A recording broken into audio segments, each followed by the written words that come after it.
Welcome to NEXTGames Unity series. Now this is a special episode, taking on the only boss in Unity that I have been unable to solo, the Tumult Curator. Now for this example, we will be bringing the generous members of the Elemental Materia link shell who are responsible for allowing me to get all of my party and alliance content done over these last few years, when my solo strategies were not able to allow me to accomplish the task. Now this fight has several phases with many adds that will be spawned. Now all of these will have initial aggro on the person who started the Unity fight, so it's critical that the tank you wish to hold the mobs is the one who starts this battle. Now in this fight, Ice Storm on Paladin will be our main tank. Now after starting the fight, the Tumult Curator will spawn a number of Tumult lamps and use a quick ability and then disappear along with the lamps. Now in their place, 4 chariots and 6 gears will spawn, and phase 1 has now begun.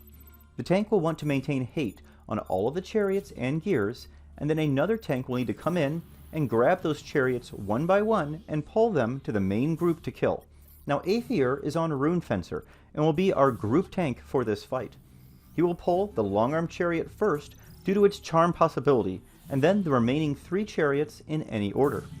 Now the gears do not need to be killed. In fact, in this fight, none of the Tumult lamps need to be killed, so you can just go ahead and safely ignore them for this fight. Now once the final chariot is down, the Tumult Curator will spawn in his place and head off towards the main tank along with all of the lamps that have respawned. Now just like before, an ability or two will quickly be used, and then he will once again disappear along with his lamps, and in their place now will spawn 3 Treasures Beastmen Kings, along with several adds called Tumult Lamps. Now just as with before, the group tank needs to pull those 3 kings one at a time to be killed by the main group. Now the suggested kill order for this is first starting with the Troll, then the Mamuja, and then finish with the Lamia. Now once all 3 are defeated, the Tumult Curator will once again spawn along with the lamps for a quick use of 1 or 2 abilities before he starts phase 3 by disappearing along with the lamps and spawning Thuban, Sarma, and Shidu along with 6 Beastmen lamps. Now as before, ignore the lamps and pull the Beastmen to your main group to take out. Now the Hydra will start with 50% hit points, but during the fight will regrow both heads that each will give the Hydra an additional 25% hit points for the full 100% by the time the fight is done. Now the recommended kill order for these Beast Kings are Hydra, then Cerberus, followed by lastly the Chimera. Now after the final boss is defeated, we will enter the 4th and final phase of this fight. The Tumult Curator will now spawn along with the 6 lamps that he's been spawning all along, and we can finally start dealing damage to this main boss. However, he has several nasty abilities that can quickly tear through your group's hit points, and you will also use Astral Flow at 74%, 49%, 24%, and 4%. Any one of those can one-shot your entire group. Now our way to deal with this is by the use of Alexander's Perfect Defense. Now next, let's talk about the other 7 members of our alliance and what their job roles are going to be. Now first, we have Fruit Cups and Capuchin, both on Samurai, and they will be responsible for the vast majority of our damage in this run. Now for support, we have Faithier on Corsair, Passion Fruit on Bard, and Lithinde on Geomancer. Now Chimax and Bavira are both on White Mage and will be responsible for our healing in this run. One of these White Mages, being Chimax, will be responsible for keeping Ice alive, and the other one, being Bavira, will be responsible for keeping Aether and the rest of the group alive. Now before taking on the boss in phase 4, you want to make sure that you fully rebuff, as more than likely most of your buffs will have worn by this stage. You also want to make sure that he does not have Dread Spikes up, as he does have access to that spell. He actually ended up using it right before our Zerg in this battle example, and it slowed us down for a few minutes as we tried to dispel it. I was getting ready to use Fenrir to try and dispel it when it wore off, but I'm pretty sure that would have been resisted as well. Now fortunately, it did finally wear off and allowed our Zerg to continue. Now the other thing that can cause problems during your Zerg is the use of Sleepga 2. We've seen it several times now where he will use this right at the start of the Zerg, and it really messes things up. Now the main way I recommend you deal with this is by everyone in the group bringing a poison potion to poison themselves right before the final Zerg to avoid this possibility from occurring. Now this was my first time using this strategy on Summoner, so I learned a bunch of things that I should do differently on our future runs. Now, I was backup healer for Ice Storm, so while I was trying to get BPs in, I was also trying to keep Garuda out so I could AoE cure in a pinch. However, Chi-Max was very on top of the cures for Ice Storm, and I really wasn't needed, so I could definitely speed things along better next time through those first 3 phases by BPing more and with more effective avatars such as Ifrit or Ramuh. Next, I was trying to focus on using Garuda to cure during the Zerg, and with all the astral flows going off, it never really worked out. I feel my time would be better spent next time doing an astral conduit and spamming blood packs right after the 74% astral flow. Now you may need to resummon your avatar after the 49% and 24% astral flow thresholds, but you should still be able to contribute to at least 10% of the overall final damage on the Tumult Curator. Now that's going to be about it for all I have to share on this particular boss fight. Let's go ahead and continue and see how the rest of this fight unfolds. Enjoy the rest of the run, everyone.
Now that's going to be it for this special edition of the Unity series. I hope you found that helpful. Thanks so much to the members of Elemental Materia for putting together this group to take down this beast. Now if you've enjoyed this content, please be sure to click on the subscribe button below the video and the bell icon next to it to be notified when my future videos are released. Thanks so much for watching, everyone. Stay safe and stay healthy out there. We'll see you next time.